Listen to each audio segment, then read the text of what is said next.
আসসালামু আলাইকুম সুপ্রিয় শিক্ষার্থীবৃন্দ, আজকে তোমাদেরকে আমি যে বিষয়টি নিয়ে আলোচনা করব সেটি হচ্ছে ফাংশন থেকে একটি মানকে কিভাবে সরলীকরণ করতে হয়।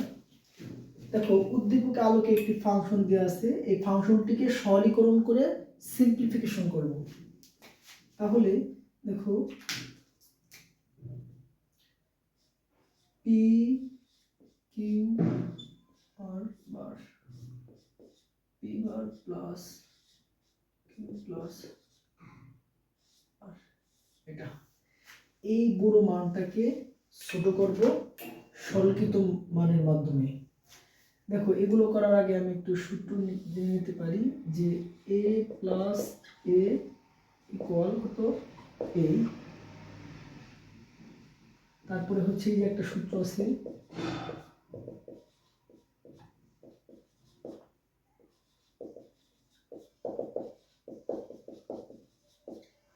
দেখো কোন এ প্লাস বি যদি বার থাকে, বারটা ভেঙে গেলে কি হয়, এ বার ইন্টু বি বার, মানে যোগ থাকলে গুণ, গুণ থাকলে যোগ। তাহলে এটাকে আমরা করতে পারি, যেহেতু আমরা কেন বারটাকে ভাঙবো, কারণ এক জাতীয় জিনিস থাকলে আমরা ওটাকে ভেঙে নিতে হবে। তাহলে আমরা নিতে পারি যে P bar plus Q bar plus R bar. এখন এই যে প্রমাণটা, এটা কি আর যোগ আকারে থাকলে গুণ আকারে নিতে হবে।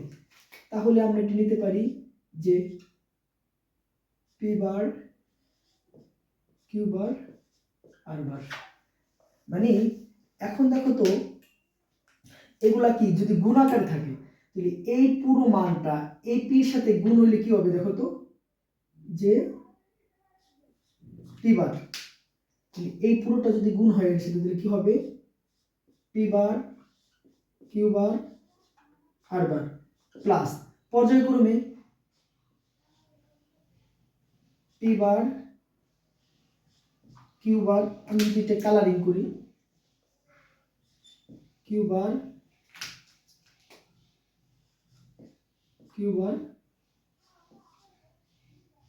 আর বার প্লাস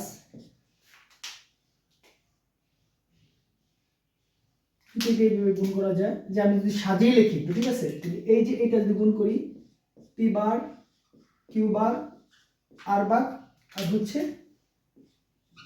আর বার। দেখো তো, আমি এইগুলাকে হচ্ছে একটুই করলাম যে এই পি কিউ আর এইগুলা এর সাথে কি গুণ আকারে আছে। তাহলে ধরো দেখো, আরেকটা সূত্র আছে যে এ এক জাতীয় জিনিস দুইটা থাকলে কি হবে, এক জাতীয় জিনিস দুইটা থাকলে একটা নেওয়া যায়। তাহলে এটা কি হবে, যে পি এই দুইটা থেকে একটা, Q bar R bar plus P bar, তাহলে কিউ বার দুইটা থেকে একটা plus P bar Q bar R bar. এখন দেখো, এই তিনটা থেকে কি যাবে,